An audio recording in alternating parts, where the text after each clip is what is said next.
Murder. Chalk outlines. DNA tests. Blood. Anonymous tip. Beheadings and disembowelments. Fingerprints. The yellow tape that they have on crime scenes. Witness statements. Stakeouts with my cop friend and we drink coffee. UV lights that they can see on 5 minutes. It's time for a true crime podcast. Not a long one, a short one, in about 5 minutes. My name's Ben. That's Liam over there. Hi. We're the real stars of the show here. Absolutely. Belle's just here to do the talking. Rude. But No, yes. we literally do nothing. Well, yeah, I mean, this one, feel free to ask questions because we're just actually, and I rarely You do got to this. pay extra for that. I want to focus on the actual murderer and the criminal in this one, not so much the victim, which, like I said, rare that I do that. But I want to do this because he is going to be the next center of the next Ryan Murphy Monsters Netflix series. Oh, which was Dharma and the Menendez brothers. Yep. I watched the first 2 episodes, both struggled to get through the rest. Bit raw. Really? Yeah, I mean, did you not? Nah. I loved it. I've watched Dharma twice. I watched the first episode of Dharma and I was in the Doha airport and I thought I was going to get arrested. It's you're very desensitized. I think you listen to a lot of true crime. Yeah, I feel like how a dad in the 60s would feel about the Beatles. Like, I'm like, oh, it's not right. You know, it's like, Yeah, do you know what I mean? I'm like, I see. They shouldn't be showing this sort of stuff. Okay, well, maybe you might not be able to watch next year's, which is about Ed Gein.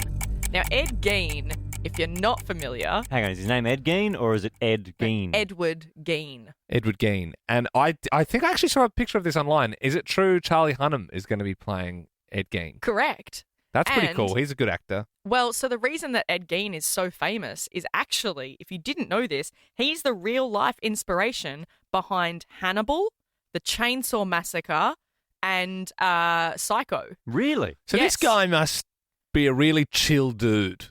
Oh, Because yeah. I mean, I have seen all of those movies, and I mean, well, yeah. Did you say Texas Chainsaw Massacre? Yep. Like yep. Leatherface? So he's behind all of those films, and he was actually only around, like, actively committing crimes for 10 years.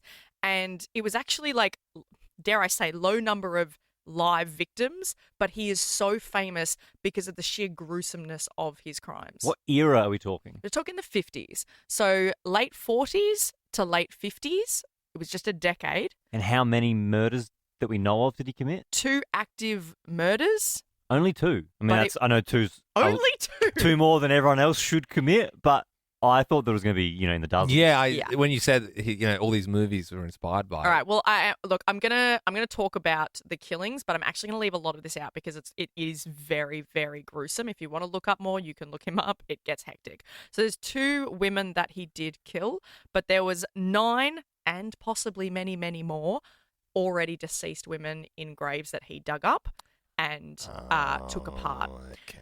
So he's over in America. That's where we're going to in the 50s. He was born in 1906 and grew up with his mother. Now, this is where the Norman Bates Psycho thing comes from. He was very, very attached to his mother. She was very religious. She said that women are the devil, that they will misguide you, they will tempt you, and to stay away from them.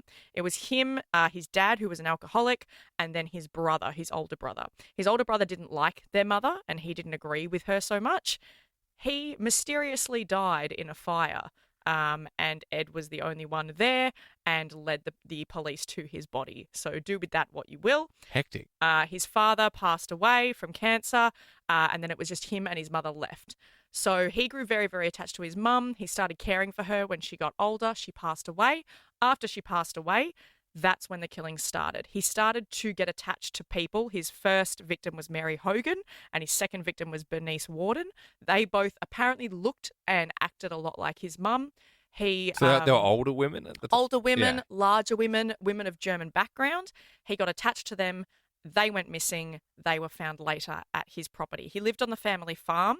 Unfortunately, and like Mary Hogan, her body parts were discovered, but I am going to go into Bernice Warden's murder, which is horrific. She was found in his shed, hung upside down by her feet. She was decapitated. He had disemboweled her, taken all of her insides out. They later found her head being cooked and soaked in oil in his house.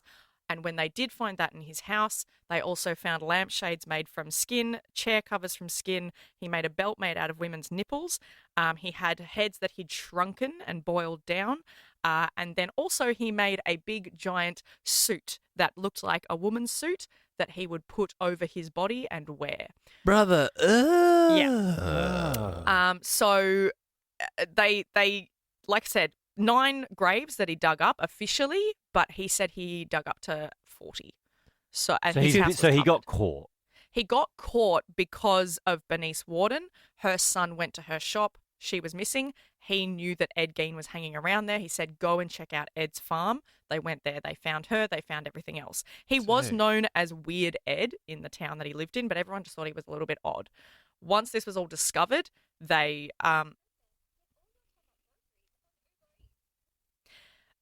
obviously arrested him. The town people actually burnt down his house because they were saying that they were going to make it into a museum, and all the townsfolk went and set his house on fire and said, no, we want nothing to do. We don't want this to be a spectacle. And then Ryan Murphy said, well, I'll see if I can fix that. Every other director, yes, and every book, every author. This is the annoying bit, though. He got arrested. He claimed that he was psychotic, and he got put in hospital. He remained in hospital until his death in 1984. Which wasn't that long ago, really. It wasn't. He died of cancer, but he never actually did any jail time, ever. So, like I said, number of victims low. Time of, actively killing, 10 years. Not actually that long, but he is so notorious because of what he did. Yeah. And just the sheer brutality that he did it, that he has then inspired all of those characters. So next year, 2025, look out for the next Monster series because it will be about that. But like I said, if you couldn't handle Dharma or the Menendez brothers, this is going to be... Yeah, I straight up don't think. I'll just watch the Scooby-Doo movie. So. Yeah. That was a yucky one.